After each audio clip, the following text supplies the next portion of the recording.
everyone, this is Tim from Your 6 Tech. Today in this video, I'm going to show you how to clean and repair your buttons on your PlayStation 5 controller if one of them isn't working. So your D-pad or these face buttons over here, the X, O, triangle, or square. Now to do this, we need to take apart the controller. So I'm going to remove this face cover right here.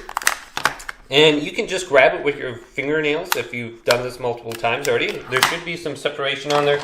Otherwise, if you get like a little plastic piece like tar pick, you can reach in there and you can peel it back. So just take it off. Then you want to get another plastic piece and you want to use this to lift up the L1 or the R1 button. And then you can just go under the button, lift up, and that should pop off relatively easy. And I do have my controller on. I'm just going to disconnect the battery in a second here. So just lift up and these should come off. Now we're going to have 4 different screws to remove. So let's get a screwdriver. So you're going to have one here, here, down here, and here. Now I already removed these and I'm just going to place these to the side. And those can be a little bit difficult to see, so make sure you have them in a good spot in case they roll off into the carpet. And we have to unlatch these little 2 latches right here by the audio jack. And make sure these are unlatched, otherwise it might be a little bit difficult to remove the cover. Then let's lift up, and this cover should come off. Go ahead and just lift it up with the back plate upwards like this, so the battery just doesn't fall out and dangle on you. So now let's remove the battery, and then hold this down, and we can grab it by the wires if we really want. Boom. But be careful so you don't accidentally disconnect the wires here.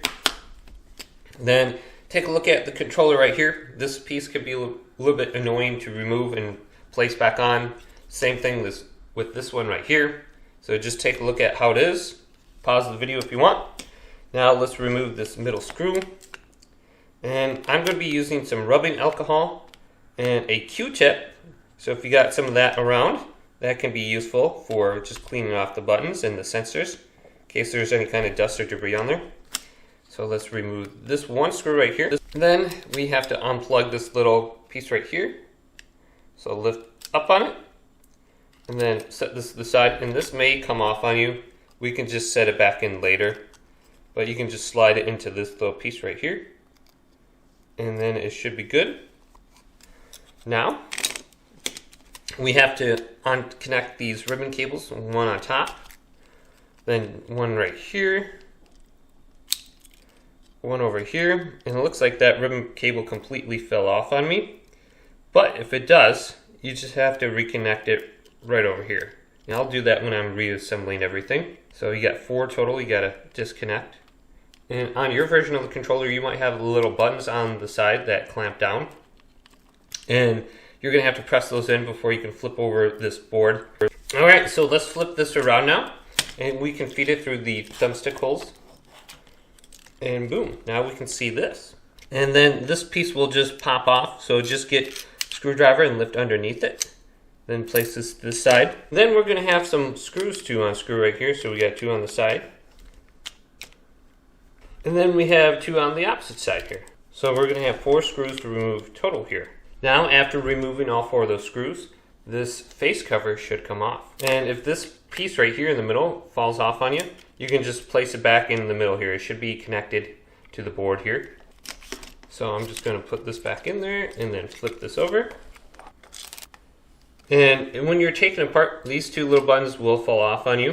And these are just going to go back into the positions right up here. And these are just going to be the share button and the options button. So now we have to determine which button we're having an issue with, whether it's the D-pad or the face buttons over here. And make sure the buttons are okay. There's nothing wrong with them. They're not stuck. And you can completely remove the buttons now from here.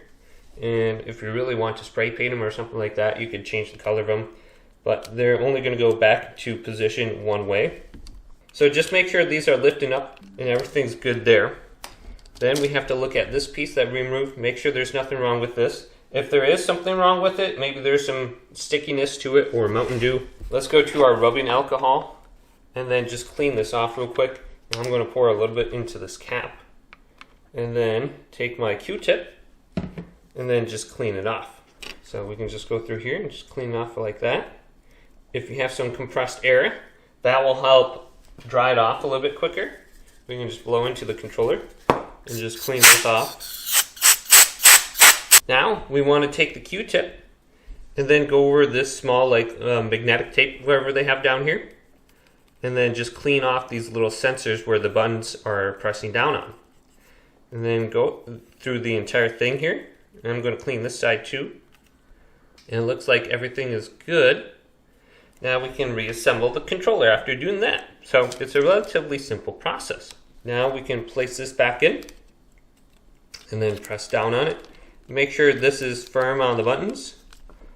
Otherwise it's not going to press down exactly how it should be. And I don't believe there's any kind of special order this has to sit in there. You can see the button pressing up from the bottom now. So we can place this back in, and these two buttons might fall out on you. These are the options in the share button. So just make sure these are sitting correctly in. Otherwise they're not going to be working on your controller. And it may cause the cover actually to not close properly if you don't have these sitting in. So you can feel on the back side here too. Just make sure everything is sitting flush. Alright, so I have this cover back on. And now before we feed the board and the thumbsticks through, we just have to verify that we have all the pieces in the correct spot. So we want to put this little button back into its housing. Then we want to put this plastic piece on. Now on your version of the controller, it might not make a difference if you remove this or not, but the older version, there will be like multiple screws right here that you have to remove before you take this off. So just a heads up, your controller might be a little bit different than mine. Alright, so I have that back into place. Now I can flip this over and then feed the thumbsticks through here. And make sure these little cables on the side aren't getting stuck in under the board. So I can feed those up top. And then I have this little one on the bottom here that might get stuck underneath as well. We can position that a little bit better here. So I'm just going to move this above the board so it doesn't get crunched. And then I have this one over here I have to place in. So if these do come out, you can see the spot for them. One of the sides goes in here and the other goes to the board. So I'm going to place this in, and this is going to be difficult because it's hard to get into that slot. Alright, so I was able to reconnect this one over here and this one. Now let's do the one on the top. And it should go in relatively easy. And then we have the one on the bottom. So this one's already going to be connected, I believe. So I got this one on the bottom connected, and then we just have to flip over the controller and then feed it back into position. So you can just slide it into this little groove right here underneath this button. And if that black piece does come off, you can just clamp it down into place, and you can kind of see how it's positioned on here. But you can just close it and then slide it into the groove here.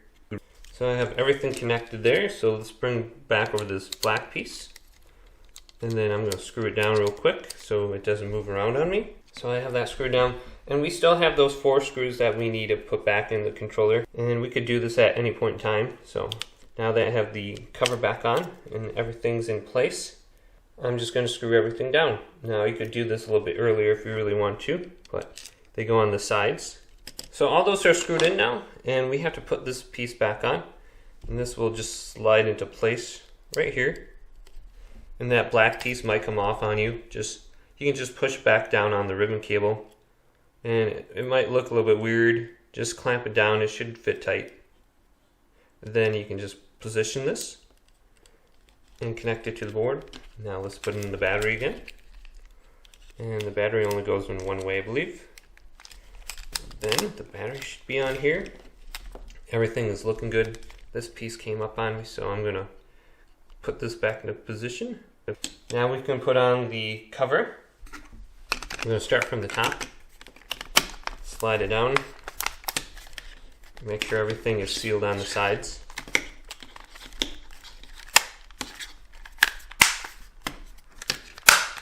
Good. Snap, snap. Now put in your 4 screws. Alright, so my screw's in. Now I'm just going to put on this face cover. And you can put it into the little gaps right here. And then push down. Snap it into place. Push it down the middle too. And then we can put on these buttons. So I can see this is R1 button, so it's above the R2 button. And then there's little grooves on here. We can just seat it into place. Push down, and that should connect. Then you can test out your buttons and make sure those are working. But hopefully this video did indeed help you out. Did leave it a big thumbs up and subscribe to my channel down below for more tech videos coming up next on Your 6 Tech.